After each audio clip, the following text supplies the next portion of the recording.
제발 도와주세요. 한국의 기술이 필요합니다. 제 부하가 얼어 죽어가고 있습니다. 지금 전 세계 군사 전문가들이 경악하고 있습니다. 대한민국이 미군 병사를 구해낸 날, 진짜 증명된 건 한국 위성 기술의 저력이었습니다. 모두가 구조 불가능이라고 포기하던 그 시각, 지구 반대편 대전에선 전혀 다른 일이 벌어지고 있었습니다. 0.3m 해상도 광학 카메라와 미세온도 차이를 감지하는 적외선 센서. 한국 과학자들은 끝까지 확신했습니다. 반드시 찾아낼 수 있다고 말이죠. 그리고 불과 3분 40초 뒤 그들은 수백만 픽셀의 노이즈에서 한 인간의 호흡 패턴까지 읽어냅니다. 미국의 모든 첨단 장비가 막혔을 때 한국이 보여준 것. 그리고 미군 장성이 평생 잊지 못하겠다고 한 그 순간은 무엇이었을까요? 알래스카 눈보라가 시작되기 직전으로 돌아가 이 충격적인 이야기의 전말을 들어보겠습니다. 시작하기 전 구독과 좋아요 그리고 대한민국 파이팅 댓글로 한국을 응원해주세요. 미국 군인의 사연입니다. 제 이름은 마크 랭던으로 미합 중국 육군에서 별 3개를 달고 현재 알래스카 주둔 미 육군 사령관으로 복무 중인 군인입니다. 제 군복의 왼쪽 가슴에는 수많은 약장들이 제 지난 세월을 증명하듯 달려있지만 그 중에서도 제게 가장 깊은 인상을 남긴 것은 단연 주한미군 근무 약장입니다. 사람들은 제게 묻습니다. 이라크의 모래바람이나 아프가니스탄의 험준한 산맥보다 비교적 평화로워 보이는 한반도에서의 근무가 예 그토록 기억에 남느냐고요. 그러면 저는 늘 희미하게 웃으며 대답하곤 합니다. 진정한 힘이 무엇인지, 그리고 절망 속에서 피어나는 희망이 어떤 것인지 그곳에서 배웠기 때문이라고 말입니다. 제가 대령 계급장을 달고 제2부병사단 예하 여단장으로 동두천 캠프 KC에서 근무하던 시절은 2010년대 후반이었습니다. 당시만 해도 북한의 도발 위협이 최고조에 달했고 우리는 매일 밤 비무장지대 너머에서 들려오는 희미한 소음에도 신경을 곤두세우며 잠자리에 들어야 했습니다. 그곳에서 저는 한국군과 함께 땀 흘리고 함께 얼어붙은 전투식량을 씹으며 전우회를 나눴습니다. 그들은 놀라운 군인들이었습니다. 겉보기에는 우리 미군 장병들보다 체구가 작고 유순해 보였지만 훈련이 시작되면 그들의 눈빛은 매섭게 타오르는 불꽃처럼 변했습니다. 특히 혹독한 추위 속에서 진행되는 동계훈련에서 보여준 그들의 강인함은 경외심마저 들게 했습니다. 그때 저는 깨달았습니다. 한국이라는 나라는 그 국민들은 겉으로 보이는 것보다 훨씬 더 깊고 단단하며 뜨거운 무언가를 품고 있다는 것을요. 전쟁의 폐허 위에서 불과 반세기 만에 세계 10위권의 경제대국으로 올라선 기적. 그 기적의 원동력은 바로 그들의 내면에 잠재된 한과 정, 그리고 불가능에 도전하는 특유의 집념이라는 것을 말입니다. 저의 이런 생각에 깊이를 더해준 인물이 있었습니다. 당시 한미연합기술협력 세미나에서 만났던 한국항공우주연구원의 김진우 박사님입니다. 그는 우주, 특히 인공위성 분야의 전문가였습니다. 처음에는 그저 유례적인 인사와 함께 명함을 주고받는 사이였지만 세미나 뒤풀이 자리에서 우연히 나눈 대화는 제게 거대한 충격과 함께 새로운 시각을 열어주었습니다. 의정부의 한 허름한 식당에서 우리는 갓 구워낸 삼겹살에 소주잔을 기울이며 밤늦도록 이야기를 나눴습니다. 저는 당시 미군이 보유한 최첨단 정찰위성의 압도적인 성능을 자랑스럽게 늘어놓았습니다. 수백 킬로미터 상공에서 신문 헤드라인을 읽을 수 있는 수준의 광학 해상도, 적의 통신을 감청하는 통신 감청 위성까지. 저는 은연중에 한국의 기술력이 아직은 우리를 따라오려면 멀었다는 뉘앙스를 풍겼을지도 모릅니다. 그때 김 박사님이 조용히 소주잔을 채우며 말했습니다.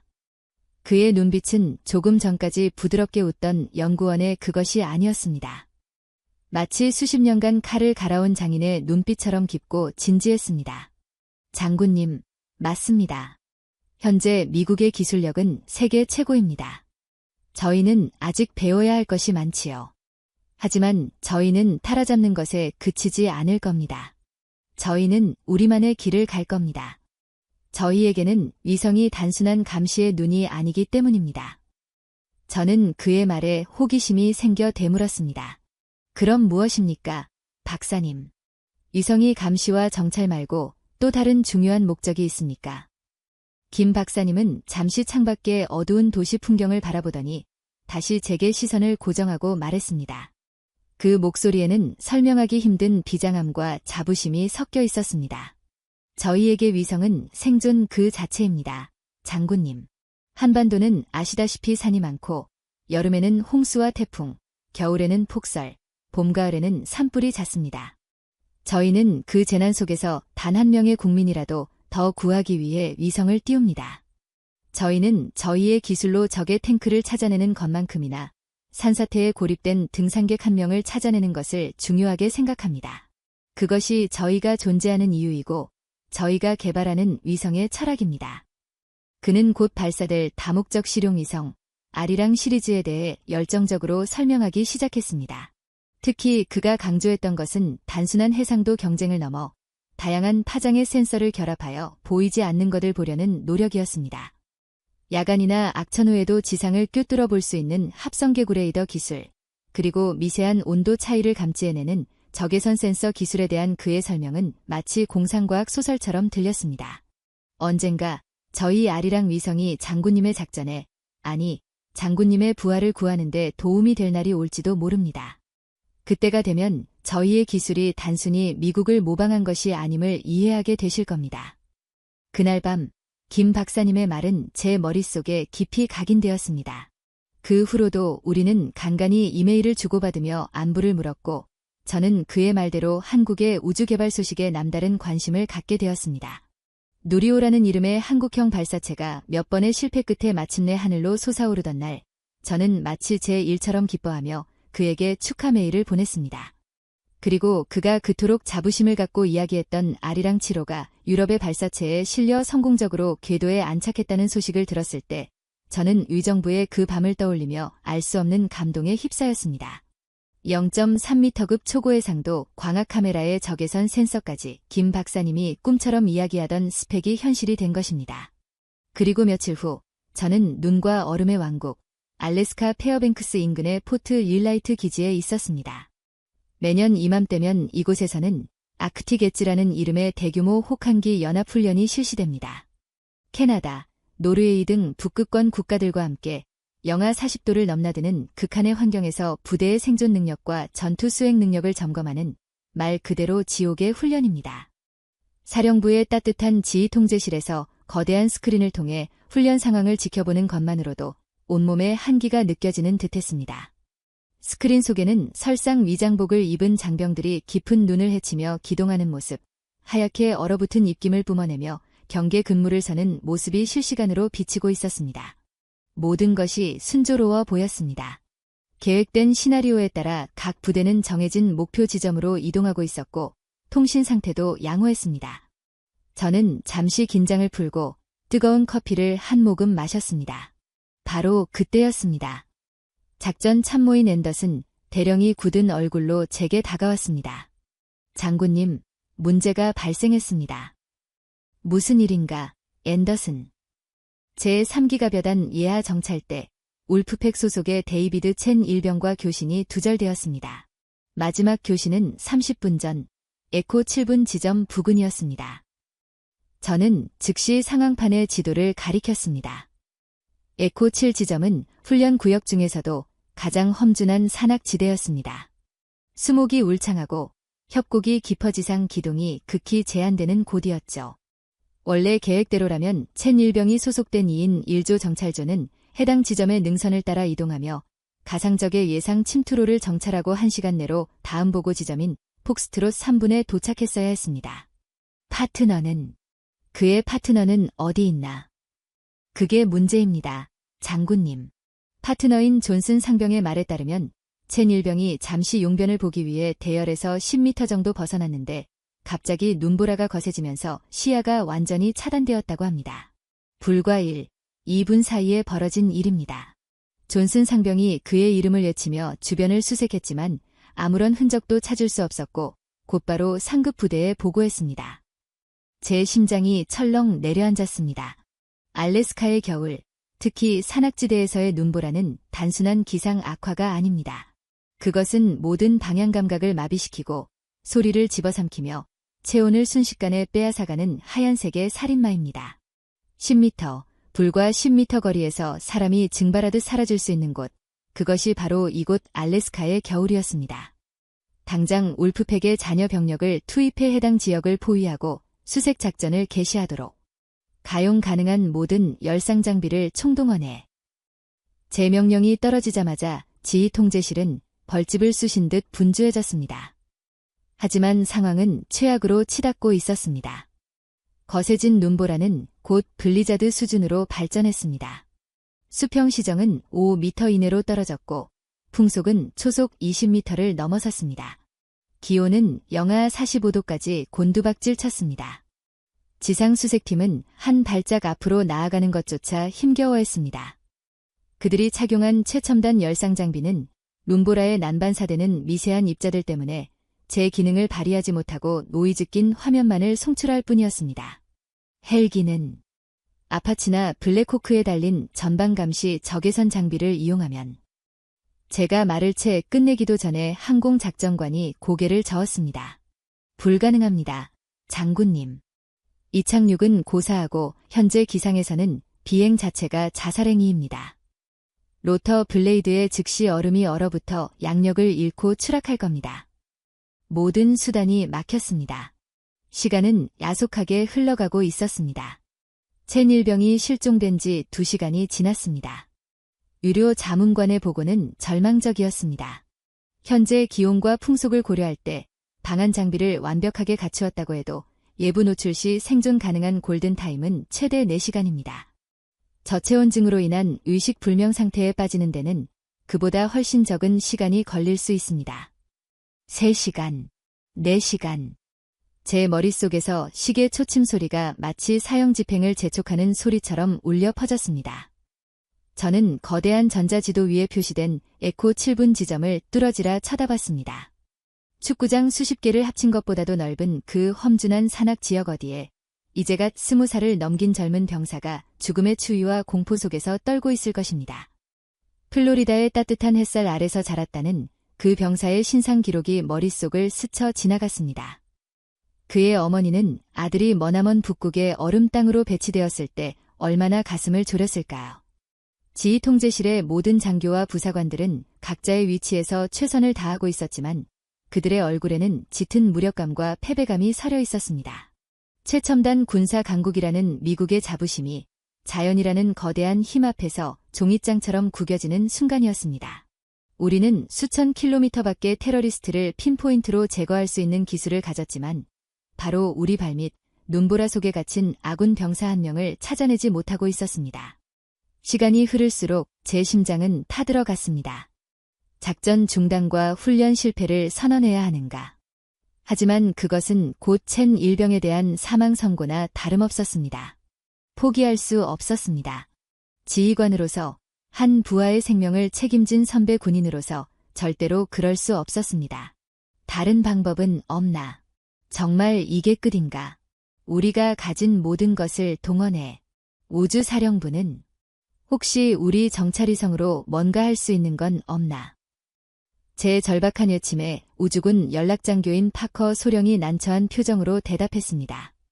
장군님, 유감스럽게도 현재 이 지역 상공을 통과하는 고해상도 광학 위성은 없습니다. 가장 가까운 키올 위성이 이 지역을 지나려면 최소 6시간이 더 필요합니다. 설령 지나간다 해도 이 정도의 두꺼운 구름과 눈보라 속에서는 광학 센서로는 지표면을 촬영하는 것이 불가능합니다. 레이더 위성은 구름을 투과할 수 있는 합성계구 레이더 위성은 어떤가? 라크로스 위성의 다음 궤도 통과 역시 4시간 후입니다. 하지만 장군님, 합성계구 레이더 위성은 지형이나 구조물의 형태를 식별하는 데는 뛰어나지만 눈 속에 파묻힌 사람 한 명을 찾아내는 것은 사실상 불가능합니다. 눈과 인체의 반사율 차이가 거의 없어 식별이 안 됩니다. 절망. 완전한 절망이었습니다. 하늘의 눈도 땅의 발도 모두 묶여버렸습니다. 지휘 통제실의 공기는 납처럼 무겁게 가라앉았습니다. 모두가 침묵 속에서 기적이 일어나기만을 바라고 있었습니다. 바로 그 순간 제 내리를 스치고 지나가는 하나의 기억이 있었습니다. 10여 년 전 위정부의 시끌벅적한 삼겹살집. 소주잔을 앞에 두고 열정적으로 무언가를 설명하던 한 남자의 얼굴. 저희에게 위성은 생존 그 자체입니다. 장군님. 저희는 미세한 온도 차이를 감지해내는 적외선 센서 기술을 개발하고 있습니다. 언젠가 저희 아리랑 위성이 장군님의 부하를 구하는 데 도움이 될 날이 올지도 모릅니다. 김진우 박사님.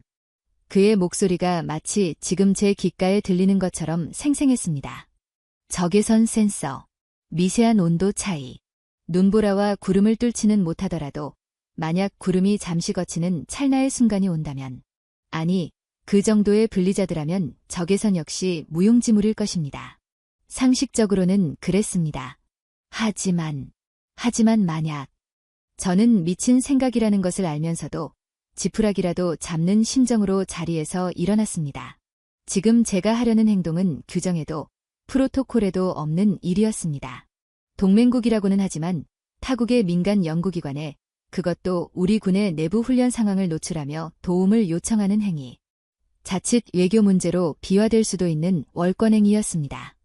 만약 실패한다면 저는 이 자리에서 불명예스럽게 옷을 벗어야 할지도 모릅니다. 하지만 제 눈앞에는 군복과 계급장이 아닌 플로리다 출신의 젊은 병사 데이비드 첸의 얼굴이 어른거렸습니다. 그의 어머니가 눈물 흘릴 모습이 그려졌습니다. 모든 책임은 제가 집니다. 저는 앤더슨 대령에게 나지막하지만 단호한 목소리로 명령했습니다. 대령, 지금부터 내가 하는 일은 자네와 나, 단 둘만 아는 걸세. 내 사무실에 있는 보안 전화를 연결해주게. 대한민국 대전에 있는 한국항공우주연구원으로 연결해야겠네. 앤더슨 대령의 눈이 희둥그레졌습니다. 그는 무언가 말하려 했지만 제 결연한 눈빛을 보고는 입을 다물고 조용히 경례를 붙였습니다. 알겠습니다, 장군님. 보안 전화회선이 연결되는 동안의 몇 분이 몇 시간처럼 길게 느껴졌습니다. 수화기 너머로 들려오는 국제전화 연결음 소리가 제 심장 박동 소리와 겹쳐졌습니다. 지금 한국은 오후 시간일 것입니다. 과연 그가 연구실에 있을까요? 제 전화를 받아줄까요? 10년도 더 지난 인연인데 저를 기억이나 할까요? 수만 가지 생각이 머릿속을 스쳐 지나갔습니다. 이윽고 수화기 너머에서 차분하고 지적인 목소리가 들려왔습니다. 여보세요. 한국항공우주연구원 김진우입니다. 심장이 멎는 듯했습니다. 바로 그 목소리였습니다. 저는 마른 침을 삼키고 최대한 침착함을 유지하려 했으며 입을 열었습니다. 김 박사님, 저 마크 랭던 기억하시겠습니까? 수화기 너머에서 잠시 침묵이 흘렀습니다. 그리고 이내 놀라움과 반가움이 섞인 목소리가 들려왔습니다. 랭던, 장군님, 물론입니다. 장군님, 기억하고 말고요. 이게 얼마 만입니까? 그런데 이 시간에 그것도 보안 전화로 어쩐 일이십니까? 혹시 무슨 일이라도. 저는 더 이상 지체할 시간이 없었습니다. 저는 그에게 알래스카의 상황을, 눈보라 속에 고립된 제 부하의 이야기를, 그리고 제가 왜 그에게 전화를 걸 수밖에 없었는지를 절박하게 털어놓기 시작했습니다. 제 이야기가 길어질수록 수화기 넘어 김 박사님의 숨소리는 점점 더 진지하고 무거워졌습니다. 모든 것이 끝났다고 생각했던 그 절망의 순간, 저는 지구 반대편의 한 남자에게 제 마지막 희망을 걸고 있었습니다. 수화기 넘어 지구 반대편에서 전해져 오는 마크 랭던 장군의 목소리는 제가 10여 년간 기억하던 그 위풍당당한 미군 지휘관의 그것이 아니었습니다. 그 목소리에는 거대한 알래스카의 눈보라만큼이나 차갑고 날카로운 절박함, 그리고 부하를 잃을지도 모른다는 한 인간의 처절한 고통이 배어 있었습니다. 저는 대전 유성구에 위치한 한국항공우주연구원 위성종합관제실 한편에 마련된 제 사무실에서 창밖으로 펼쳐진 평화로운 오후의 도시 풍경을 멍하니 바라보며 그의 마지막 말을 곱씹었습니다. 김 박사님, 제발. 당신이 말했던 그 생존을 위한 위성, 사람을 살리기 위한 그 기술이 지금 필요합니다. 제 부하가, 제 아들 같은 병사가 얼어 죽어가고 있습니다. 국제보안 회선을 통해 전달되는 음성임에도 불구하고 그의 목소리에 섞인 미세한 떨림과 억지로 참아내는 듯한 거친 숨소리는 제 심장을 그대로 꿰뚫는 것 같았습니다. 저는 잠시 눈을 감았습니다. 머릿속에 두 개의 장면이 교차했습니다. 하나는 영하 45도의 설산 어딘가에서 생명의 불씨가 꺼져가고 있을 젊은 미군 병사의 모습.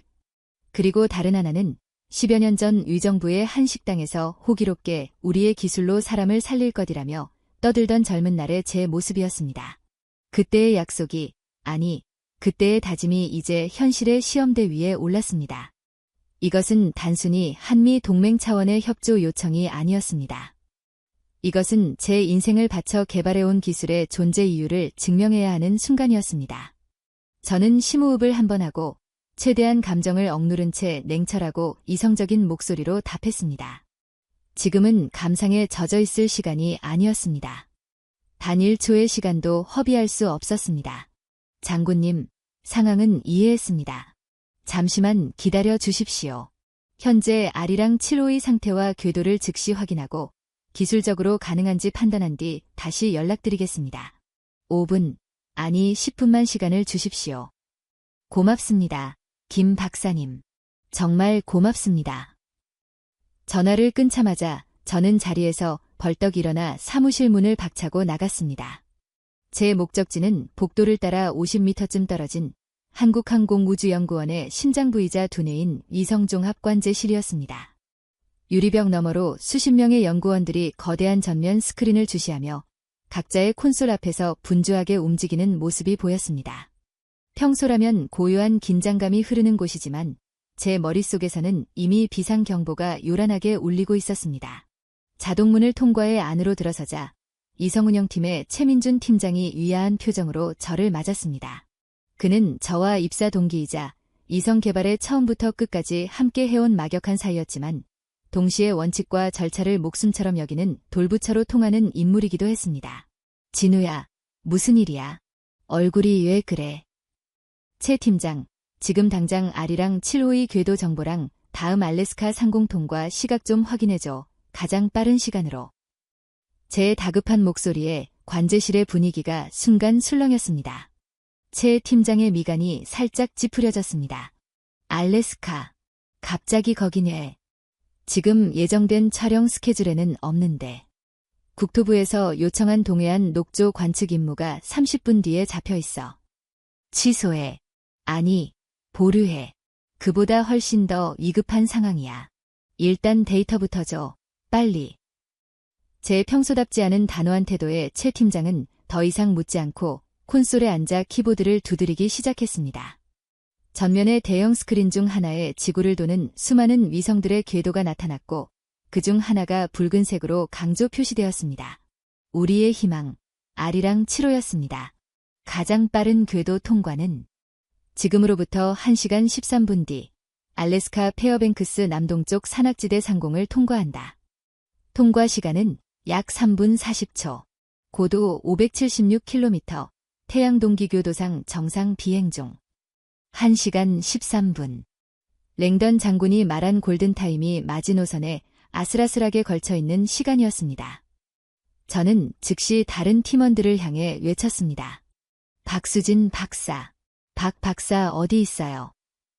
관제실 구석, 초고해 상도 광학 카메라 및 적외선 센서 데이터 분석 파트에서 한 젊은 여성 연구원이 자리에서 일어났습니다. 그녀는 29이라는 젊은 나이에 적외선 센서 분야에서 국내 최고의 전문가로 꼽히는 인재, 박수진 박사였습니다. 그녀의 아버지는 평생을 화마와 싸우다 순직한 소방관이었고 그녀가 위성기술, 특히 재난 감시 분야에 그토록 집착에 가까운 열정을 보이는 이유이기도 했습니다. 네, 박사님. 부르셨습니까? 박 박사, 지금부터 내 말 잘 들어요. 알래스카 산악지대, 기온 영하 45도, 풍속 초속 20m 이상의 블리자드 상황입니다. 그 속에 미군 병사 한 명이 조난됐어요. 우리 아리랑 7호의 적외선 센서로. 그 병사를 찾아낼 수 있을까요? 이론적으로, 아니, 신락 같은 가능성이라도 좋으니 말해봐요. 제 말이 떨어지자 관제실 안의 모든 소음이 거짓말처럼 멎었습니다. 모두의 시선이 박수진 박사에게로 향했습니다. 그녀의 동그란 안경 너머로 보이는 눈이 가늘어졌습니다. 그녀는 잠시 허공을 응시하며 무언가를 미친 듯이 계산하는 듯했습니다. 그녀의 입에서 나온 대답은 냉혹한 현실이었습니다. 박사님, 불가능에 가깝습니다. 중적외선 대역을 사용하는 우리 센서의 특성상 그 정도의 밀도 높은 눈보라와 두꺼운 구름층은 투과할 수 없습니다. 적외선 신호는 수증기와 얼음 입자에 의해 대부분 흡수되거나 산란되어 지상에 도달하기 전에 소멸됩니다. 설령 지표면에 열 신호를 감지한다 해도 눈보라 자체가 만들어내는 배경 노이즈 때문에 의미 있는 데이터를 추출하기가 거의 불가능합니다. 관제실 안에서 나직한 탄식이 터져 나왔습니다. 역시 안 되는 건가? 제가 너무 순진한 생각을 한 건가? 절망감이 엄습하려는 순간 박수진 박사가 말을 이었습니다. 그녀의 목소리는 여전히 차분했지만 그 안에는 전문가의 집요함이 번뜩이고 있었습니다. 하지만 만약이라는 가정이 붙는다면 이야기는 달라질 수 있습니다. 만약이라니요. 만약 위성이 통과하는 그 3분 40초의 시간 동안 단 몇 초라도 눈보라가 약해지거나 구름에 순간적인 틈이 생긴다면요. 그리고 조난된 병사가 완전히 눈에 파묻히지 않고 신체 일부라도 바위나 나무 같은 곳에 기대어 노출되어 있다면 그 짧은 순간 조난자의 체온과 주변 설원의 온도 차이로 인해 발생하는 미약한 열에너지, 즉 열 이상점을 포착할 가능성이 0분은 아닙니다. 0분이 아니다. 그 한마디가 제 심장을 다시 뛰게 했습니다. 저는 최 팀장을 돌아보았습니다. 하지만 그는 고개를 가로저으며 단호하게 말했습니다. 안 돼, 진우야. 이건 말도 안 되는 도박이야. 첫째, 이건 공식적인 요청이 아니야. 한미 간의 공식 채널을 거치지 않은 미군 장성 개인의 부탁에 불과해. 만약 우리가 임의로 위성을 조작했다는 사실이 알려지면 이건 외교 문제로 비화될 수 있어. 우리 연구원의 존폐가 걸릴 수도 있는 문제라고. 그의 말은 100번 옳았습니다. 이것은 명백한 월권이자 규정 위반이었습니다. 둘째, 아리랑 7호는 아직 초기 운용 단계야. 모든 센서의 검보정 작업이 완벽하게 끝나지 않았어. 이제 막 정상 궤도에 올려놓고 시스템 안정화 작업을 진행 중인 갓 태어난 아기나 마찬가지라고. 이런 민감한 시기에 무리한 임무 변경과 기동을 지시하는 건 이성 자체에 어떤 스트레스를 줄지 예측할 수 없어. 최악의 경우 수조 원짜리 국가 자산을 우리 손으로 망가뜨릴 수도 있단 말이야.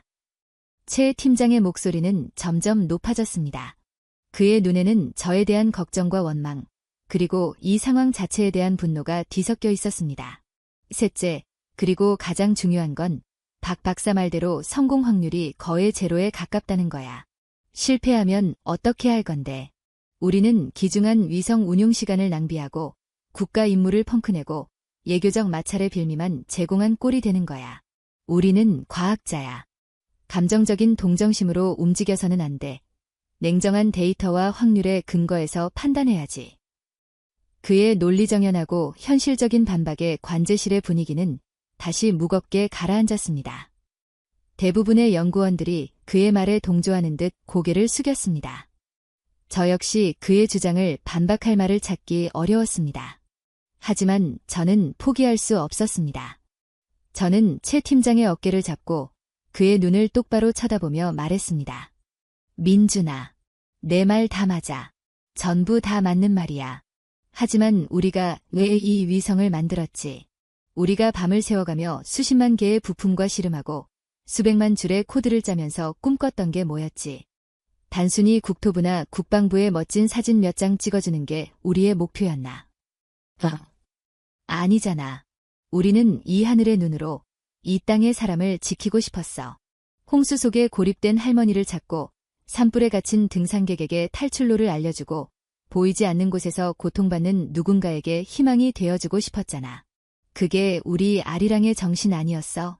내가 나한테 그렇게 말했었잖아. 제 목소리가 격앙되자 최 팀장은 시선을 피했습니다. 저는 그의 흔들리는 눈빛을 놓치지 않고 말을 이었습니다. 그래, 성공 확률이 희박한 거 알아. 모든 리스크, 내가 다 짊어질게. 만약 문제가 생기면 모든 건 내 독단적인 지시였다고 내가 직접 원장님께 그리고 과기부 장관님께 보고할 거야. 그러니 제발 한 번만 나를 믿고 도와줘. 우리가 만든 이 위대한 기술이 차가운 기계 덩어리가 아니라 사람의 생명을 구하는 뜨거운 심장을 가졌다는 걸 우리 스스로에게 증명할 기회를 줘. 제 진심이 통했던 것일까요? 아니면 우리의 오랜 꿈을 상기시켰기 때문일까요? 한참 동안 침묵하던 최민준 팀장은 깊은 한숨을 내쉬더니 마침내 입을 열었습니다. 미친놈. 나직하게 욕설을 뱉은 그는 그러나 이내 자신의 콘솔로 돌아가 앉으며 관제실 전체에 울리도록 외쳤습니다. 모두 주목. 지금부터 위성 임무 계획을 변경한다. 위성 운영팀은 30분 뒤 예정됐던 동해안 관측 임무를 즉시 취소하고 알래스카 페어뱅크스 남동부 산악지대를 타겟으로 하는 긴급 촬영 모드로 전환한다. 목표 지점 좌표는 김진우 박사로부터 직접 수령한다. 그의 말이 떨어지자 관제실은 마치 전투 시작을 알리는 명령을 받은 전투 부대처럼 일사불란하게 움직이기 시작했습니다. 정적을 깨고 다시 키보드 소리와 나직한 보고 소리들이 공간을 채웠습니다. 자세 제어팀, 목표 지점 촬영을 위한 위성 기동각 계산 착수, 최적의 롤, 피치 각도를 산출해서 10분 내로 보고할 것. 임무계획팀, 새로운 촬영 명령 시퀀스를 생성하라. 포인트 촬영이 아닌 해당 지역을 훑는 스트림 모드로 설정하고 광학 카메라는 물론 적외선 센서를 최대 감도로 활성화하는 명령어를 포함시켜. 데이터 수신 및 처리팀, 알래스카 상공 통과 시 데이터를 수신할 최적의 지상국을 물색하라. 노르웨이의 트롤 지상국이 가장 유력하라. 지금 즉시 트롤 지상국에 연락해서 긴급 데이터 수신 대기 명령을 전달하고 링크 상태를 점검해. 최 팀장은 언제 그랬냐는 듯 냉철하고 카리스마 넘치는 지휘관으로 돌아와 있었습니다. 저는 그에게 말없이 고개를 끄덕여 보였습니다. 우리의 눈빛이 허공에서 마주쳤습니다. 그 안에는 같이 책임지자 이 미친 노마라고 말하는 듯한 굳건한 신뢰가 담겨 있었습니다. 저는 다시 제 사무실로 달려가 랭던 장군에게 전화를 걸었습니다. 그의 목소리는 아까보다 더 초조해져 있었습니다. 김 박사님, 어떻게 됐습니까? 장군님, 저희가 해보겠습니다. 지금부터 정확히 58분 뒤 아리랑 7호가 문제의 지역 상공을 통과합니다. 저희 팀이 위성의 눈을 그곳으로 돌리겠습니다. 지금 즉시 수색 범위를 최대한 좁힌 정확한 좌표를 저희에게 보내주십시오. 경도와 위도, 그리고 예상 고도까지 가능한 모든 정보를 암호화해서 보내주십시오. 수화기 너머에서 랭던 장군이 안도의 한숨을 내쉬는 소리가 들렸습니다. 알겠습니다. 지금 바로 보내겠습니다. 김 박사님, 이 은혜는 평생 잊지 않겠습니다. 정말 고맙습니다. 아직 감사 인사를 하기는 이릅니다. 장군님, 성공을 장담할 수는 없습니다. 박수진 박사의 말처럼 우리는 지금 0이 아닌 가능성에 모든 것을 걸고 있는 겁니다. 그러니 장군님, 그리고 알래스카의 모든 분들은 부디 구름이 걷히기를 기도해 주십시오. 전화를 끊고 관제실로 돌아오니 모든 것이 착착 진행되고 있었습니다. 잠시 후 미군 측으로부터 암호화된 데이터 패킷이 도착했고 즉시 해독된 좌표가 전면 스크린에 붉은색 사각형, 수색 구역으로 표시되었습니다. 박수진 박사는 자신의 자리에서 이미 수신될 데이터를 분석하기 위한 준비에 여념이 없었습니다. 그녀는 모니터에 여러 개의 창을 띄워놓고 있었습니다. 하나는 해당 지역의 지형 데이터, 다른 하나는 기상 모델 시뮬레이션, 그리고 가장 중요한 창에는 그녀가 직접 코딩한 미세열 이상점 탐지 알고리즘이 로딩되고 있었습니다. 알고리즘 준비 완료됐습니다. 예상되는 배경온도, 즉 설원의 온도를 영하 45도에서 50도 사이로 설정하고 인간의 체온이 방한복을 통해 발산될 때의 예상 표면 온도인 영하 10도에서 0도 사이의 픽셀 값을 찾아내도록 필터를 설정했습니다. 문제는 신호대 잡음비입니다. 예상되는 신호는 극히 미약해서 센서 자체의 노이즈나 우주 방사선으로 인한 화이트 노이즈와 구분하기가 매우 어려울 겁니다. 그래서 단순히 한 장의 이미지만으로는 판독이 불가능합니다. 그녀는 안경을 고쳤으며 설명을 이어갔습니다. 최 팀장님께 스트림 모드로 여러 장을 연속 촬영하도록 요청한 이유가 바로 그것입니다. 위성이 이동하면서 같은 지점을 약간의 시간차를 두고 여러 번 촬영하게 되면 무작위로 발생하는 노이즈는 매번 다른 위치에 나타나지만 만약 실제 여론이 존재한다면 그 여론은 거의 동일한 좌표에 계속해서 포착될 겁니다.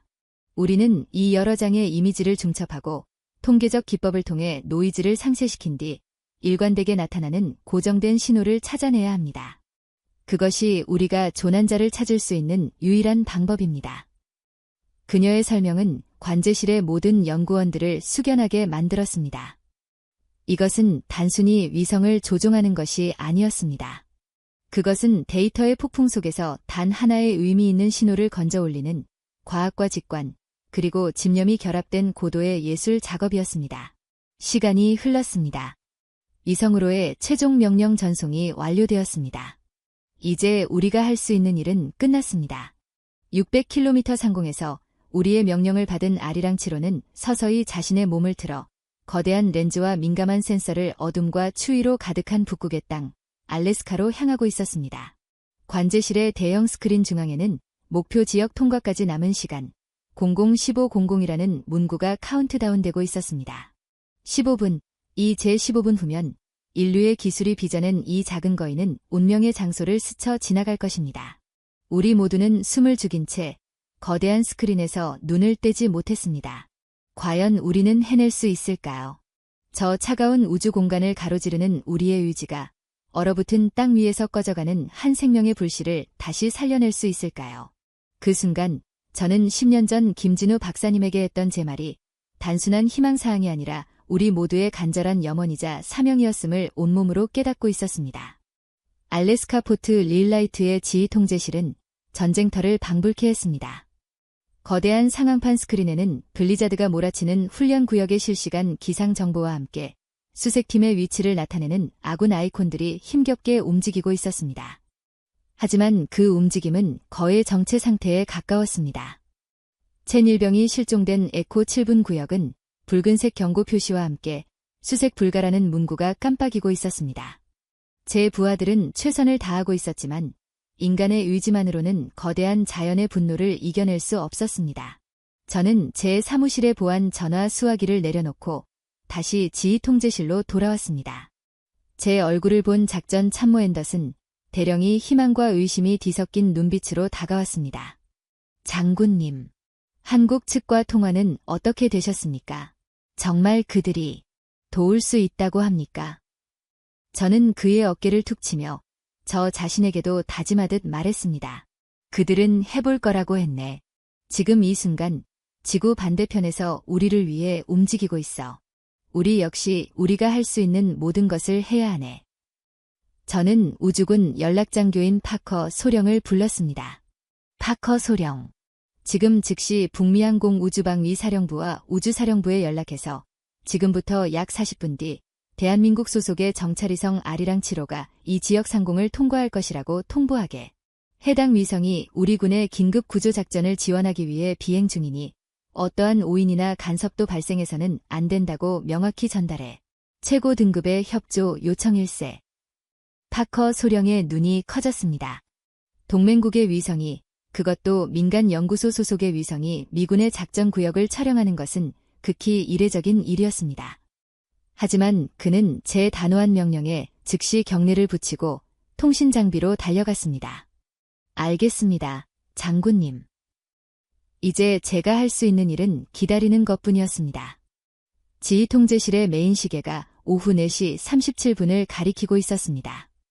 실종 후 4시간이 거의 다 되어가고 있었습니다. 유료 자문관이 말한 골든 타임의 마지막 순간. 저는 두 손을 모아 간절히 기도했습니다. 신에게, 그리고 제가 알지 못하는 그 어떤 초월적인 존재에게, 제발 저 젊은 병사에게 조금만 더 시간을 달라고, 그리고 저 멀리 한국에 있는 이름 모를 과학자들에게 지혜와 행운을 달라고요. 그 순간 기상장교가 다급한 목소리로 외쳤습니다. 장군님. 기상 레이더의 변화가 감지되었습니다. 블리자드의 중심액이 동쪽으로 약간 이동하면서 지금부터 약 30분에서 1시간 사이 에코 7구역의 풍속과 강설량이 일시적으로 약화될 가능성이 있습니다. 아주 짧은 시간일 겁니다. 소강 상태라고 부르기도 민망한 수준이지만 모두의 시선이 기상 상황판으로 쏠렸습니다. 붉은색으로 가득했던 레이더 화면의 일부가 주황색과 노란색으로 변하고 있었습니다. 여전히 경고 수준의 악천후였지만 최악의 위험 상태에서는 벗어날 수 있다는 희망의 신호였습니다. 저는 심장이 터질 듯한 기분으로 시계를 보았습니다. 아리랑 7호의 통과 예상 시각과 거의 일치했습니다. 이것은 우연인가? 아니면 우리의 간절함이 만들어낸 기적인가? 앤더슨, 지상 수색팀에게 알려. 곧 기상 상황이 아주 잠시나마 호전될 수 있다. 그때를 놓치지 말고 최대한 수색 범위를 넓히도록 준비시켜. 하지만 절대 무리는 하지 말라고 전해. 지휘 통제실에 잠시나마 활기가 돌았습니다. 완전히 꺼져가던 희망의 불씨가 다시 가물거리며 타오르기 시작했습니다. 저는 다시 한번 서울의 김진우 박사님을 떠올렸습니다. 부디 구름이 거치기를 기도해 주십시오. 그의 마지막 말이 귓가에 맴돌았습니다. 그래요. 우리는 기도했고 하늘이 아주 잠시나마 응답해 주려는 것일지도 모릅니다. 같은 시각 대한민국 대전의 한국항공우주연구원 위성종합관제실. 전면 스크린의 카운트다운 숫자가 0에 가까워지고 있었습니다. 목표 지역 통과까지 남은 시간 000100. 위성, 목표 지역 진입 1분 전. 모든 시스템 정상. 자세 제어 완료. 목표 지점 고정. 초고해상도 광학 카메라 및 적외선 센서. 예열 완료. 대기 모드 해제. 촬영 준비. 트롤 지상국과의 링크 안정적. 데이터 수신 준비 완료. 최민준 팀장의 지휘 아래 모든 것이 한치의 오차도 없이 진행되고 있었습니다. 관제실의 공기는 팽팽하게 당겨진 활시 위처럼 긴장감으로 가득했습니다. 100여 명에 가까운 연구원들이 모두 숨을 죽인 채 거대한 스크린의 숫자가 바뀌는 것만을 응시하고 있었습니다. 저 역시 마른 침을 삼키며 박수진 박사의 옆자리로 다가갔습니다. 그녀는 이미 자신의 세계에 완전히 몰입해 있었습니다. 그녀의 손가락은 키보드 위에서 가볍게 춤을 추고 있었고 눈은 곧 쏟아져 들어올 방대한 데이터를 맞이할 준비를 하고 있었습니다. 10, 9, 8, 7, 6, 5, 4, 3, 2, 1점점. 목표 통과 시작. 카운트다운이 0이 되는 순간 스크린 한쪽에 촬영 시작이라는 녹색 문구가 점등되었습니다. 지금 이 순간 600km 상공에서 아리랑 7호는 우리의 명령에 따라 알래스카의 설산을 향해 빛과 열을 빨아들이기 시작했습니다. 0.3m급 초고해상도 광학 카메라는 칠흑 같은 어둠과 눈보라 속에서 무의미한 회색빛 화면만을 담아내고 있을 터였습니다. 우리의 유일한 희망은 오직 적외선 센서뿐이었습니다.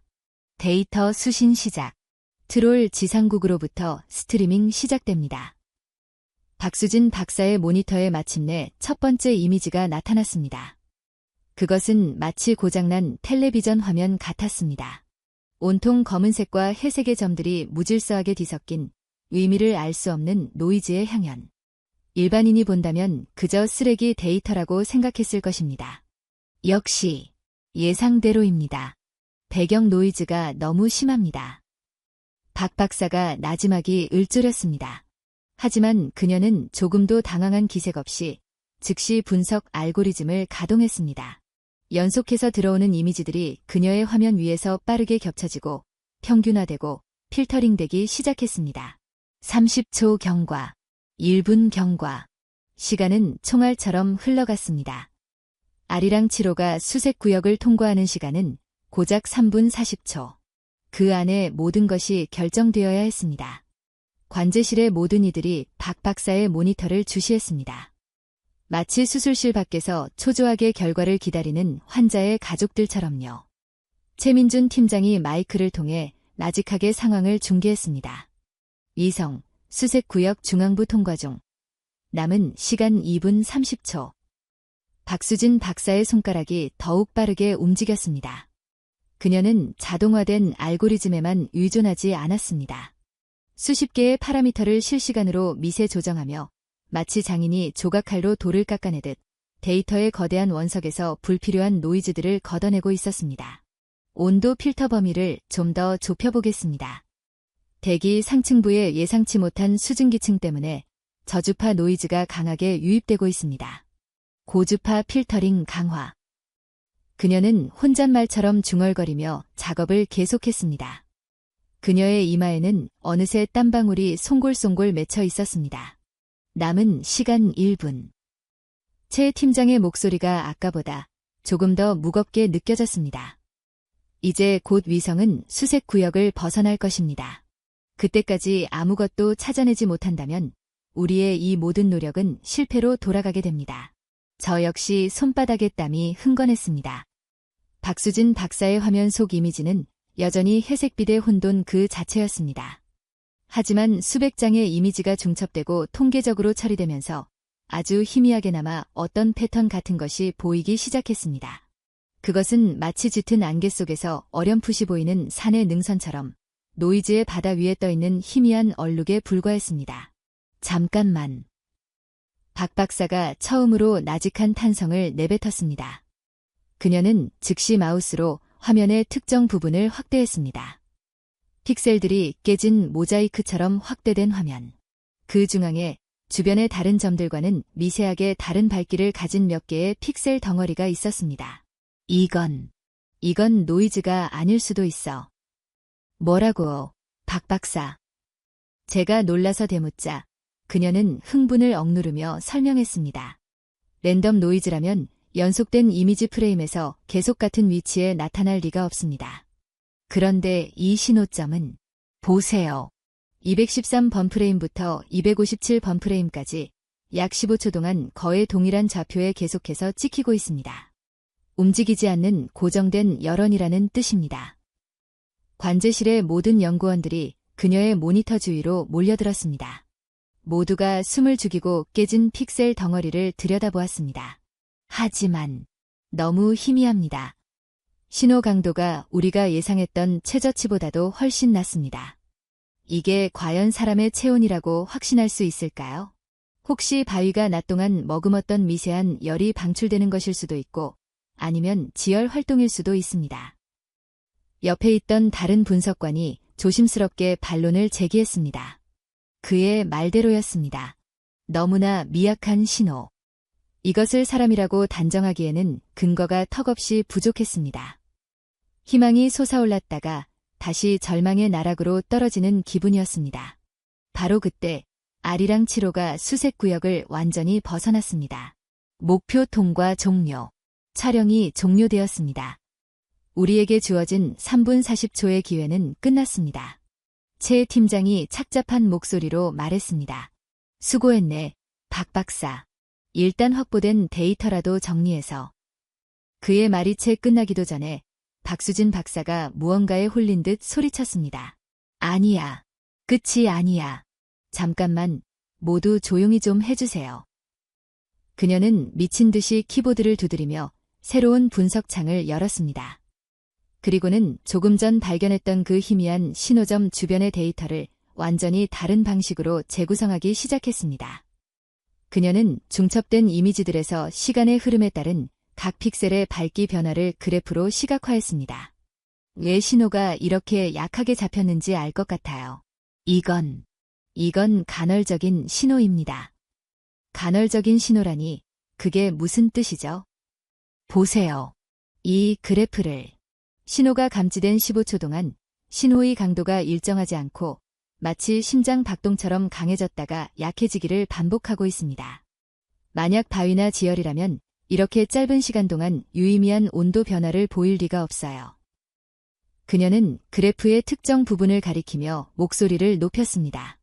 이 패턴은 마치 무언가가 열원을 가렸다가 다시 드러내기를 반복하는 것과 같습니다. 예를 들면 조난자가 저체온증을 막기 위해 웅크렸다가 다시 몸을 펴는 동작을 반복하고 있거나 혹은 바람에 의해 그를 덮고 있던 얄은 눈이나 나뭇가지가 날아갔다가 다시 덮이기를 반복하는 상황일 수 있습니다. 그리고 이 미세한 온도 변화의 주기. 이것은 마치 사람이 숨을 쉴 때의 주기와 비슷합니다. 그녀의 마지막 말은 관제실 전체에 거대한 충격파를 던졌습니다. 숨을 쉴 때의 주기. 그녀는 지금 저 깨진 픽셀 덩어리 속에서 한 인간의 호흡을 읽어내고 있다고 말하고 있었습니다. 그것은 과학의 영역을 넘어선 거의 예술가적인 직관의 경지였습니다. 아무도 입을 열지 못했습니다. 모두가 얼어붙은 듯 그녀의 설명에 압도되었습니다. 그녀는 마지막으로 확인 사살을 하듯 해당 픽셀의 좌표 값을 스크린에 띄웠습니다. 이 좌표, 미군 측이 보내온 예상 수색 구역의 가장자리입니다. 그리고 지형 데이터와 대조해본 결과 이곳은 바람을 피할 수 있는 거대한 바위가 움푹 파인 형태로 자리 잡고 있는 곳입니다. 조난자가 본능적으로 피신처로 삼았을 가능성이 매우 높은 장소입니다. 모든 퍼즐 조각이 맞춰지고 있었습니다. 희미한 신호, 고정된 위치, 심장 박동 같은 신호의 강약 변화, 호흡과 유사한 주기, 그리고 주변 지형과의 연관성까지. 이 모든 것이 단 하나의 가능성을 가리키고 있었습니다. 박수진 박사는 자리에서 일어나 관제실의 모든 이들을, 그리고 저를 돌아보며 떨리는 목소리로, 하지만 그 어느 때보다 확신에 찬 목소리로 선언했습니다. 찾았습니다. 그 한마디에 관제실은 터져 나올 듯한 환호성을 간신히 삼키는 뜨거운 침묵에 휩싸였습니다. 저는 떨리는 손으로 최민준 팀장의 어깨를 붙잡았습니다. 그는 이미 눈시울이 붉어져 있었습니다. 민준아, 우리가 해낸 건가? 그래, 진우야. 내가 옳았어. 우리가 해낸 것 같아. 저는 즉시 제 사무실로 뛰어가 보안 전화 수화기를 들었습니다. 지구 반대편의 랭던 장군은 아마 피가 마르는 심정으로 제 연락을 기다리고 있을 터였습니다. 신호음이 몇 번 울리지 않아 그가 전화를 받았습니다. 그의 목소리는 갈라져 있었습니다. 김 박사님? 저는 벅차오르는 감정을 억누르며 최대한 또렷한 목소리로 말했습니다. 장군님, 희미하지만, 아주 희미하지만 사람의 체온으로 보이는 신호를 포착했습니다. 수화기 너머로 잠시 정적이 흘렀습니다. 이윽고, 오, 세상에. 하는 나직한 탄식과 함께 그 거구의 미군 장성이 감정을 주체하지 못하고 흐느끼는 소리가 희미하게 들려왔습니다. 좌표를 보내주십시오. 김 박사님. 당장. 지금 즉시 암호화해서 전송하겠습니다. 장군님, 제 동료의 분석에 따르면 그는 아마도 거대한 바위 아래에 웅크리고 있을 가능성이 높습니다. 그리고 그의 움직임이 점점 약해지고 있습니다. 서둘러야 합니다. 전화를 끊고 관제실로 돌아오자 최 팀장이 즉시 좌표 데이터를 암호화하여 미군 측에 전송했습니다. 데이터가 전송 완료되었다는 녹색 확인 메시지가 스크린에 뜨는 순간 관제실 안에서는 마침내 참았던 박수와 환호성이 터져 나왔습니다. 연구원들은 서로를 부둥켜 안고 하이파이브를 하며 기쁨을 나눴습니다. 몇몇 젊은 연구원들은 눈물을 닦아내기도 했습니다. 이것은 단순히 기술의 성공이 아니었습니다. 이것은 불가능에 도전한 인간의 집념과 국경을 초월한 연대, 그리고 생명을 존중하는 뜨거운 마음이 빚어낸 위대한 승리였습니다. 저는 창밖으로 어둠이 내리기 시작한 대전의 하늘을 바라보았습니다. 그리고 저 멀리 어둡고 차가운 우주 공간을 홀로 돌고 있을 우리의 아리랑 7호를 생각했습니다. 고맙다, 아리랑. 정말 고맙다. 하지만 우리의 임무는 아직 끝나지 않았습니다. 이제 공은 다시 알래스카로 넘어갔습니다. 우리의 위성이 찾아낸 그 희미한 좌표가 과연 한 생명을 구하는 기적의 이정표가 될 수 있을 것인가. 모든 것은 이제 현장의 구조팀에게 달려 있었습니다. 좌표 수신 완료. 즉시 해독해서 상황판에 표시해. 김진우 박사님과의 통화가 끊기자마자 저는 수화기를 내려놓을 새도 없이 지휘통제실을 향해 포효하듯 외쳤습니다. 제 목소리는 흥분과 희망, 그리고 마지막 남은 모든 것을 걸어야 한다는 비장함으로 떨리고 있었습니다. 그 거구의 스리스타 장군이 아이처럼 눈물을 글썽이는 모습을 본 지휘통제실의 모든 장병과 장교들은 무슨 일이 벌어지고 있는지 직감적으로 깨달은 듯했습니다. 꺼져가던 불씨가 아니라 거대한 희망의 불길이 치솟아 오르고 있었습니다. 잠시 후 통신 장교가 외쳤습니다. 한국 측 좌표, 해독 완료. 상황판에 전송합니다. 거대한 전자지도 위 붉은색으로 표시된 광활한 수색 구역 한가운데 아주 작은 한 점이 노란색 십자선으로 깜빡이기 시작했습니다. 그것이 바로 한국항공우주연구원이 600km 상공에서 수백만 개의 노이즈를 뚫고 찾아낸 단 하나의 희망점이었습니다. 저는 즉시 작전 참모 앤더슨 대령과 항공작전관, 그리고 특수부대 그린베레에서 파견 나온 동계전 전문가인 마이클 소령을 제 앞으로 불렀습니다. 모두 들었을 거다. 한국의 위성이 저 좌표에 여론을 포착했다. 아주 희미하지만 살아있는 인간일 가능성이 매우 높다. 저는 상황판에 노란색 십자선을 가리켰습니다. 앤더슨 대령, 지금 당장 저 좌표를 중심으로 반경 500m 구역을 최우선 목표 지점, 포인트 오메가로 설정하고 가용 가능한 모든 지상 수색팀의 경로를 저곳으로 재설정하게. 기상 예보에 따르면 앞으로 20분 내로 잠시 소강 상태가 올 수 있다. 그 기회를 놓쳐선 안 돼. 알겠습니다, 장군님. 항공작전관. 헬기 상태는? 특히 응급후송을 위한 페이브 호크의 준비 상태를 보고해. 항공작전관이 난처한 표정으로 대답했습니다. 장군님, 이륙은 여전히 위험합니다. 하지만 정말 만약 소강 상태가 온다면 조종사들이 목숨을 걸고 시도해 보겠다고 합니다. 현재 엔진 예열을 마치고 대기 중입니다. 좋아. 조종사들에게 전해. 절대 무리하지 말되 단 1분의 기회라도 생긴다면 즉시 이륙할 수 있도록 준비하라고. 우리가 지상에서 길을 열겠다. 마지막으로 저는 마이클 소령의 눈을 똑바로 쳐다보았습니다. 그는 알래스카의 혹한보다 더 차가운 눈빛을 가진 최고의 생존 전문가였습니다. 마이클 소령, 자네 팀이 필요하네. 예티팀을 즉시 소집해서 설상차로 이동, 포인트 오메가에 가장 먼저 침투해야겠네. 자네들의 경험과 장비가 지금 가장 절실하다. 마이클 소령은 아무 말 없이 고개만 한번 끄덕였습니다. 그의 짧은 행동에는 이미 준비되어 있습니다라는 무언의 약속이 담겨 있었습니다.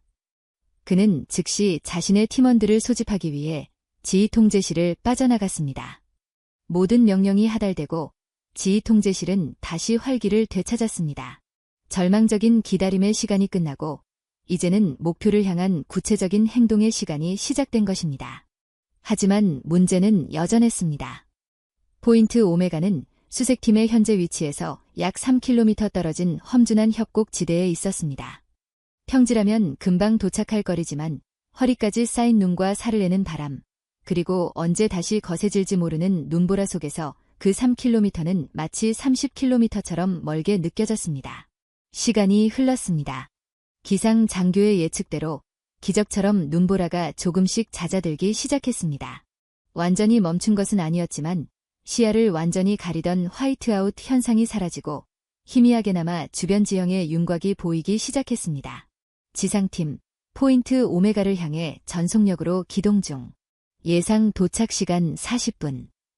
예티팀, 설상차로 접근 중. 하지만 협곡 입구부터는 도보로 이동해야 합니다. 예상 도착 시간 30분. 보고가 실시간으로 올라왔습니다. 30분, 40분. 그 시간은 첸 일병에게 남은 마지막 생명의 끈이었습니다. 한국 측의 분석대로 그의 움직임이 약해지고 있다면 지금 이 순간에도 그의 체온은 계속해서 떨어지고 있을 것입니다. 저는 초조하게 통신 헤드셋을 눌렀었습니다. 예티 리더, 여기는 랭던. 현장 상황은 어떤가? 수화기 너머로 거친 바람 소리와 함께 마이클 소령의 목소리가 들려왔습니다. 장군님, 좌표를 향해 접근 중입니다. 한국 측의 정보는 정확했습니다. 거대한 바위가 움푹 팬 형태로 자리 잡고 있는 것이 육안으로 확인됩니다. 약 200m 전방입니다. 첸 일병이 보이는가? 아직입니다. 눈이 너무 많이 쌓여 있어 접근이 쉽지 않습니다. 제 심장이 다시 쿵쾅거리기 시작했습니다. 제발 거기에 있어다오.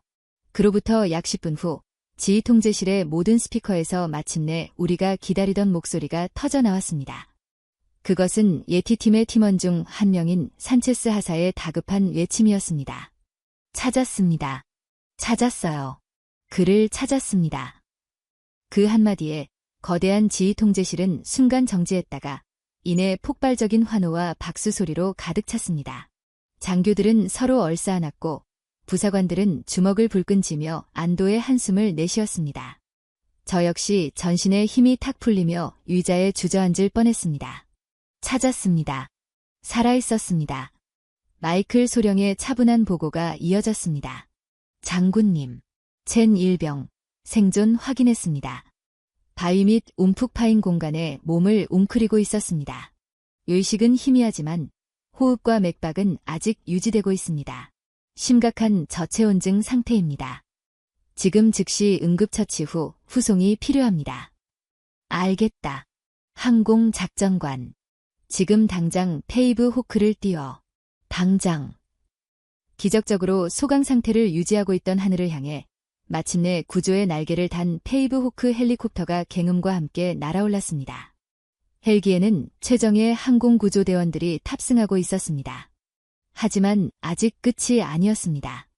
헬기가 포인트 오메가 상공에 도착했지만 강한 하강풍과 변화무쌍한 산악 기류 때문에 착륙은 불가능했습니다. 유일한 방법은 호이스트를 이용해 구조용 들것을 내리고 첸 일병을 끌어올리는 것뿐이었습니다. 저는 헬기 조종사와 직접 교신했습니다. 파일럿, 할 수 있겠나? 물론입니다, 장군님. 약간의 도박이 되겠지만 저 아래에 있는 우리 형제를 두고 갈 수는 없습니다. 지금 바로 호이스트 작전을 시작하겠습니다. 지휘통제실의 스크린에는 헬기에 장착된 카메라가 보내오는 실시간 영상이 중계되었습니다. 거센 바람의 기체가 심하게 흔들리는 가운데 한 명의 항공구조대원이 강철 케이블에 매달려 눈보라 속으로 하강하기 시작했습니다.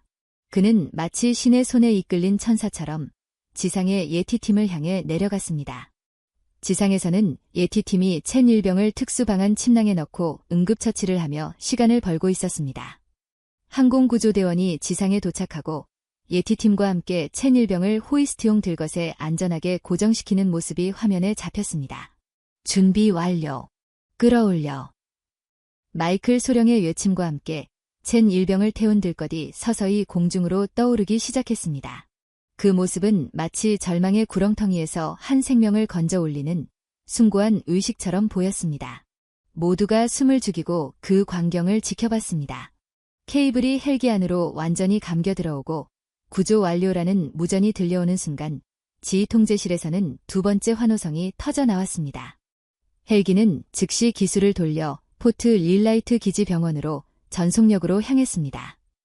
저는 병원 응급실 앞에서 초조하게 서성이고 있었습니다. 헬기가 도착하고 첸 일병이 들것에 실려 급하게 안으로 옮겨지는 것을 본 후부터 벌써 1시간이 지났습니다. 군의관들의 분주한 움직임과 각종 의료 장비의 경고음 소리가 문틈으로 새어나왔습니다. 그때 응급실 문이 열리고 주임 군의관인 켈리 중령이 지친 얼굴로 걸어 나왔습니다. 저는 곧장 그에게 달려갔습니다. 어떻소, 켈리. 우리 아들은... 켈리 중령은 마스크를 벗으며 깊은 한숨을 내쉬었습니다. 그리고는 제 눈을 보며 희미하게 웃었습니다. 기적입니다. 장군님. 정말 기적입니다. 중심 체온이 28도까지 떨어져 있었습니다. 조금만, 아니, 30분만 더 늦었어도 심정지가 왔을 겁니다. 지금은 급속 가온 장치로 체온을 정상화시키고 있으며 생체 신호도 안정적으로 돌아오고 있습니다. 며칠간 집중 치료가 필요하겠지만 생명에는 지장이 없을 겁니다.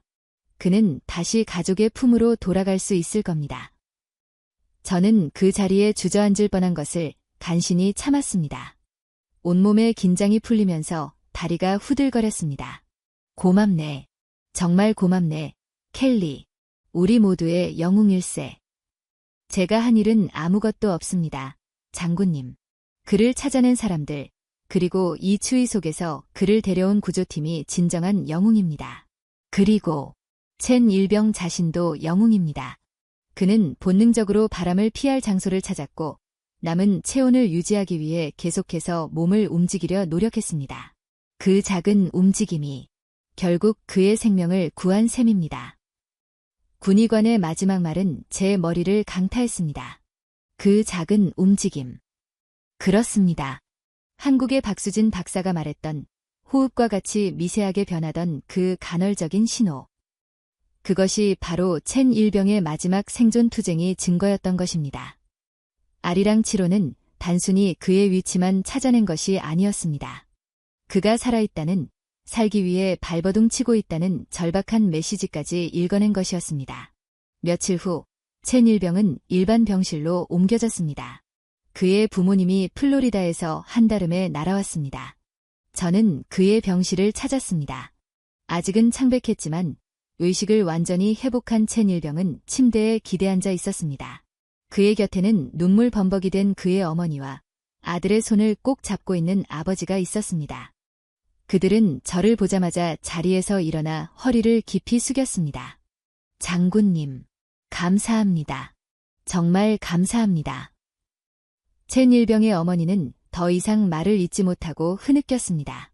제 아들을, 우리 데이비드를 살려주셔서 정말 감사합니다.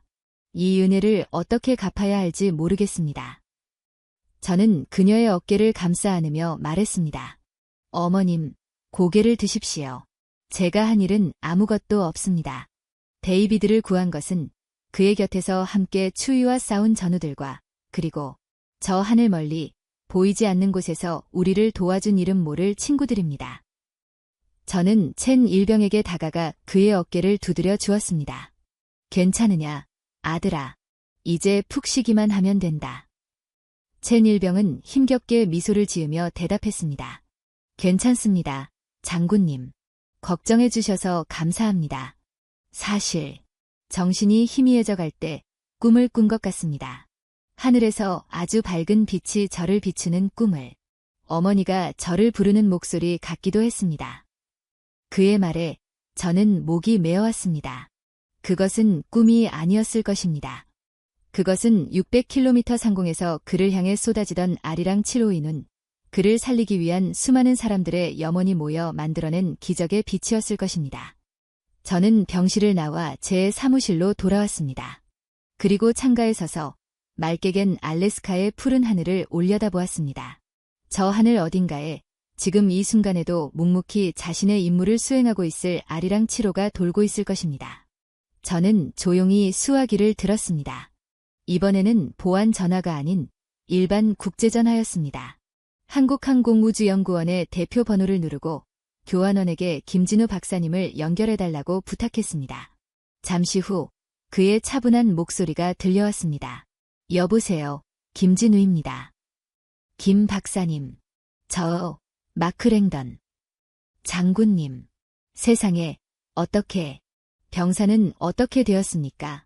저희 모두 그 소식을 기다리고 있었습니다. 그의 목소리에는 초조함과 기대감이 가득했습니다. 저는 미소를 지으며 최대한 담담하게, 하지만 벅찬 감정을 숨기지 못하고 말했습니다. 살았어요. 우리 아들, 살아났습니다. 박사님과 박사님 팀이 살려냈습니다. 수화기 너머 대한민국 대전의 한 연구실에서 안도의 한숨소리와 함께 와하는 커다란 함성소리가 터져 나오는 것이 들렸습니다. 마치 월드컵 경기에서 결승골이라도 넣은 것처럼 순수하고 열정적인 환호성이었습니다. 그 소리를 듣는 순간 제 눈가에도 뜨거운 눈물이 흘러내렸습니다. 저는 그들의 환호성이 잦아들기를 잠시 기다렸다가 다시 입을 열었습니다. 김 박사님, 그리고 박사님 팀원 모두에게 전해주십시오. 당신들이 바로 진정한 영웅이라고요. 당신들의 기술이 단순히 차가운 쇠붙이와 전파의 집합이 아니라 한 인간의 생명을 구하고 한 가족의 행복을 지켜낸 위대한 기적이었다고 말입니다. 이것은 한미동맹의 역사에 그리고 제 군 생활에 결코 잊을 수 없는 순간으로 기록될 것입니다. 저는 내레이션을 준비하듯 마음속으로 조용히 읊조렸습니다. 하늘의 아리랑이 땅의 장병을 살렸다. 그날 이후 저는 위성 사진을 볼 때마다 더 이상 단순한 정보나 데이터로 보지 않게 되었습니다. 그 픽셀 하나하나에 그것을 만든 사람들의 땀과 열정, 그리고 생명을 구하고자 하는 뜨거운 마음이 담겨 있음을 알기 때문입니다. 대한민국이라는 나라가 가진 진정한 힘은 최첨단 무기나 거대한 경제력이 아니라 바로 그 사람을 향하는 기술에 있다는 것을 저는 알래스카의 눈보라 속에서 비로소 깨달았던 것입니다. 대전의 연구실에서 터져나온 그 순수한 환호성은 수화기를 타고 수천 킬로미터를 날아와 알래스카의 제 사무실을 가득 채웠습니다. 저는 눈을 감고 그 소리를 음미했습니다. 그것은 승리의 함성이었고 안도의 외침이었으며 무엇보다 생명에 대한 경의를 표하는 가장 아름다운 소리였습니다. 저는 그 이름 모를 연구원들 한 명 한 명의 얼굴을 그려보았습니다. 아마도 그들은 자신들이 이뤄낸 위대한 업적에 대해 으스대거나 자랑하지 않을 것입니다. 그저 묵묵히 자신의 자리로 돌아가 또 다른 보이지 않는 위협으로부터 사람들을 지키기 위해 밤을 새워 모니터를 들여다볼 것입니다. 김진우 박사님이 말했던 것처럼 그것이 그들의 존재 이유이고 그들이 가진 기술의 철학이기 때문입니다.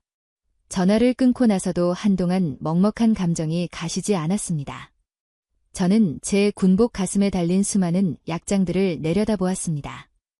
수많은 전투와 작전을 치르며 얻은 영광의 상징들이었습니다. 하지만 그 어떤 약장도 지금 제 가슴을 채우고 있는 이 벅찬 감동만큼 값지게 느껴지지는 않았습니다.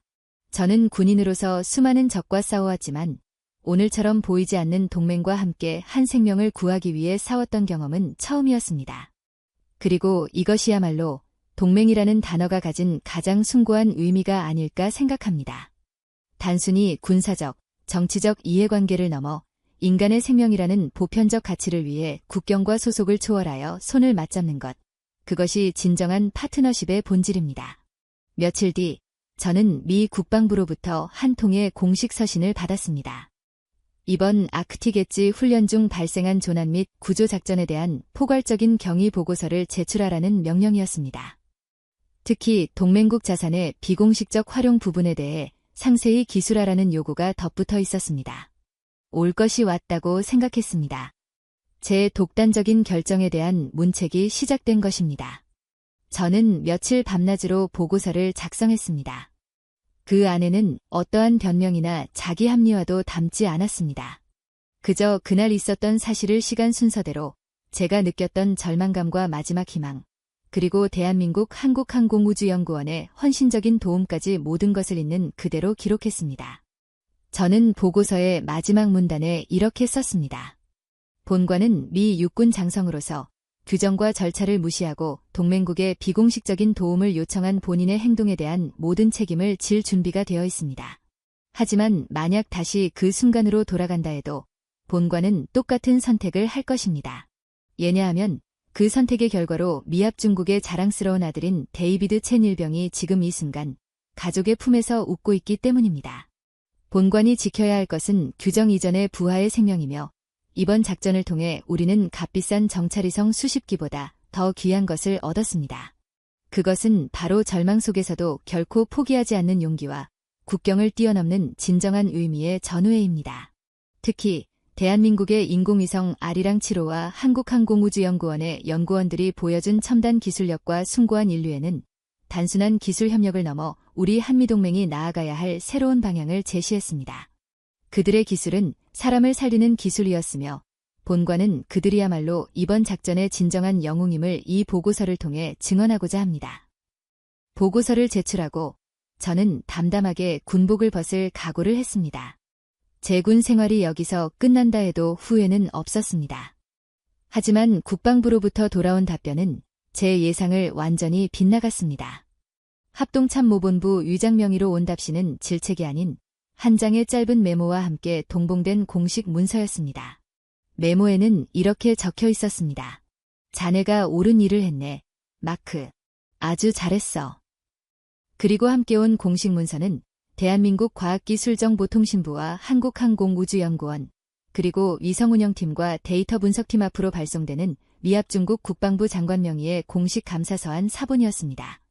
그 서한에는 인도주의적 지원과 뛰어난 기술력을 통해 미군 장병의 생명을 구한 것에 대한 깊은 감사의 뜻과 함께 향후 재난 및 구조 분야에서의 한미 우주기술 협력 강화를 공식적으로 제안하는 내용이 담겨 있었습니다.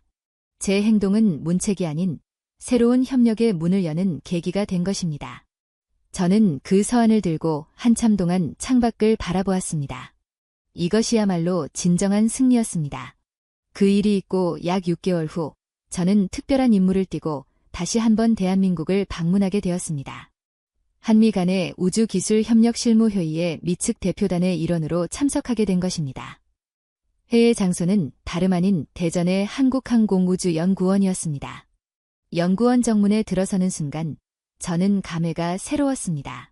몇 달 전 절박한 심정으로 수화기 너머의 목소리에 매달렸던 바로 그곳에 이제는 감사의 마음을 전하기 위해 직접 찾아온 것입니다. 저를 마중 나온 것은 바로 김진우 박사님이었습니다. 10여 년 만에 다시 만난 그는 세월의 흔적이 조금 묻어났지만 여전히 지적이고 열정적인 눈빛을 간직하고 있었습니다. 장군님, 이렇게 다시 뵙게 되어 영광입니다. 아니, 이제는 랭던 장군님이라고 불러야겠군요. 허허, 무슨 소리. 그냥 마크라고 부르십시오, 박사님. 그리고 영광은 제가 받아야죠.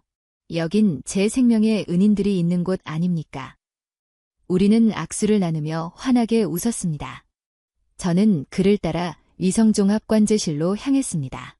알래스카의 지휘통제실과는 또 다른 조용하지만 첨예한 긴장감이 흐르는 공간. 그날 전화 통화로만 들었던 바로 그곳이었습니다.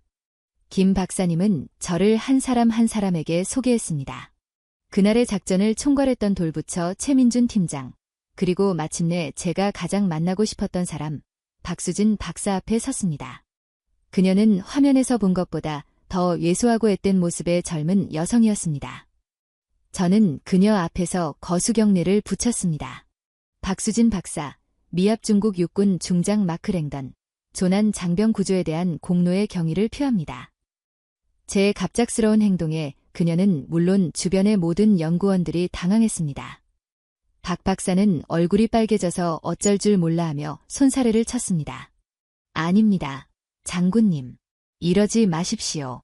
저는 제가 해야 할 일을 했을 뿐입니다. 아니요. 당신은 당신이 해야 할 일, 그 이상을 해냈습니다. 당신은 데이터의 노이즈 속에서 한 인간의 호흡을 읽어냈지요. 그것은 기술을 넘어선 경지였습니다. 당신이 아니었다면 지금 첸일병은 우리 곁에 없었을 겁니다. 저는 미리 준비해온 작은 상자를 그녀에게 건넸습니다. 그 안에는 미 국방부 장관 명의의 감사 메달과 첸일병이 직접 쓴 손편지가 들어있었습니다. 이건 저와 우리 군, 그리고 첸일병과 그의 가족이 당신에게 전하는 작은 감사의 표시입니다. 부디 받아주십시오. 박수진 박사는 떨리는 손으로 상자를 받아들고 첸일병의 편지를 펼쳐 읽기 시작했습니다. 그녀의 눈에 금세 눈물이 그렁그렁 맺혔습니다. 편지에는 서툰 글씨로 이렇게 적혀 있었습니다. 저의 생명을 구해주셔서 감사합니다. 당신이 누구신지, 어디에 계신 분인지 모르지만 당신의 위성이 저에게 보내준 빛을 평생 잊지 않겠습니다. 당신은 저의 두 번째 어머니입니다. 그 모습을 지켜보던 관제실의 모든 이들의 눈시울도 붉어졌습니다. 저는 최민준 팀장에게도 다가가 악수를 청했습니다. 최 팀장님, 그날 제 미친 제안을 받아줘서 정말 고맙습니다. 당신의 결단이 없었다면 시작도 못했을 일입니다. 최 팀장은 쑥스러운 듯 머리를 극적이며 말했습니다. 별 말씀으로. 사실 그날 밤 저희 팀원 모두가 잠을 설쳤습니다. 저희가 만든 위성이 정말로 사람을 살렸다는 사실에 다들 이 맛에 연구한다며 감격의 눈물을 흘렸습니다. 장군님께서 저희에게 저희 일의 의미를 다시 한번 깨닫게 해주신 겁니다. 그날 저녁 저는 김진우 박사님과 함께 10여 년 전 우리가 만났던 의정부의 그 허름한 삼겹살집을 다시 찾았습니다. 주인 아주머니는 여전히 그 자리를 지키고 있었고 가게의 풍경도 예전 그대로였습니다. 우리는 불판 위에 삼겹살을 올리고 소주잔을 기울였습니다. 기억하십니까, 박사님? 여기서 당신이 했던 말. 제가 묻자 김 박사님은 빙그레 웃으며 고개를 끄덕였습니다. 물론입니다, 장군님. 저희에게 위성은 생존이라고 말씀드렸었죠. 그리고 언젠가 저희 아리랑이 장군님의 부하를 구할 날이 올지도 모른다고요. 그래요. 솔직히 말하면 그때는 반신반의했습니다. 그저 개발도상국의 한 과학자가 가진 원대한 포부 정도로 생각했지요. 하지만 당신들은 정말로 그걸 해냈습니다. 약속을 지킨 겁니다. 김 박사님은 소주잔을 채우며 말했습니다. 저희는 약속을 지킨 게 아닙니다, 장군님. 저희는 저희의 길을 갔을 뿐입니다. 그리고 그 길 위에서 우연히 도움이 필요한 장군님을 만난 것이고 그는 잠시 창밖을 바라보더니 말을 이었습니다. 그의 목소리는 그 어느 때보다 진지했습니다. 사실 그날 이후로 저희 연구원들에게는 큰 변화가 생겼습니다. 단순히 위성을 만들고 띄우는 것에서 더 나아가 이 기술로 또 무엇을 할 수 있을까? 어떻게 하면 더 많은 사람을 도울 수 있을까를 고민하기 시작했습니다. 며칠 전에는 저희 누리호가 4차 발사에 성공하면서 대학생들이 만든 작은 큐브 위성들을 함께 궤도에 올려주었습니다. 그 위성들 중에는 해양 플라스틱 쓰레기를 관측하는 위성도 있고 GPS 교란 현상을 분석해서 더 정확한 위치 정보를 제공하려는 위성도 있습니다. 모두 작고 보잘것없어 보이지만 각자의 자리에서 세상을 조금 더 나은 곳으로 만들려는 꿈을 담고 있는 위성들이죠. 그의 말을 들으며 저는 한국이라는 나라가 가진 저력을 다시 한번 실감했습니다. 그들은 단순히 선진국을 따라하는 추격자가 아니었습니다. 이제 그들은 자신들만의 철학과 비전을 가지고 새로운 길을 개척하는 선도자로 변모하고 있었습니다. 그들의 우주 개발은 군사적 패권이나 과시를 위한 것이 아니었습니다. 그것은 더 나은 삶, 더 안전한 세상, 그리고 사람에 대한 따뜻한 애정을 향해 있었습니다. 우리는 밤늦도록 소주잔을 기울이며 아는 이야기를 나눴습니다. 이제 저는 더 이상 미군의 장성이 아니었고 그는 한국의 과학자가 아니었습니다. 우리는 그저 국경과 인종을 넘어 서로의 신념과 가치를 존중하는 친구이자 한 생명을 구하기 위해 함께 싸웠던 전우였습니다. 알래스카로 돌아온 후 저는 종종 맑은 밤하늘을 올려다보곤 합니다. 수많은 별들 사이로 아주 희미한 빛 하나가 빠른 속도로 지나가는 것을 볼 때가 있습니다. 그것이 아리랑 7호인지 아니면 다른 이름 모를 위성인지는 알 수 없습니다. 하지만 저는 그 빛을 볼 때마다 생각합니다. 저 차가운 금속 덩어리 안에는 누군가의 생명을 구하려는 뜨거운 심장이 뛰고 있다고 말입니다. 제 군 생활은 이제 얼마 남지 않았습니다. 곧 저는 이 군복을 벗고 평범한 시민으로 돌아갈 것입니다. 훗날 제 손자들이 할아버지의 군 생활에 대해 묻는다면 저는 이라크에서의 무용담이나 국방부에서의 화려한 경력에 대해 이야기하지 않을 것입니다. 대신 알래스카의 혹독한 눈보라 속에서 우리가 어떻게 한 젊은 병사를 구해냈는지, 그리고 그 과정에서 지구 반대편의 친구들이 어떻게 우리에게 희망의 빛을 보내주었는지에 대한 이야기를 들려줄 것입니다. 그리고 저는 이렇게 덧붙일 것입니다. 하늘에는 수많은 별이 있단다. 하지만 그 중에서도 가장 밝게 빛나는 별은 다른 별을 비추어주는 별이란다. 대한민국이라는 나라가 쏘아 올린 아리랑이라는 별이 바로 그런 별이었지.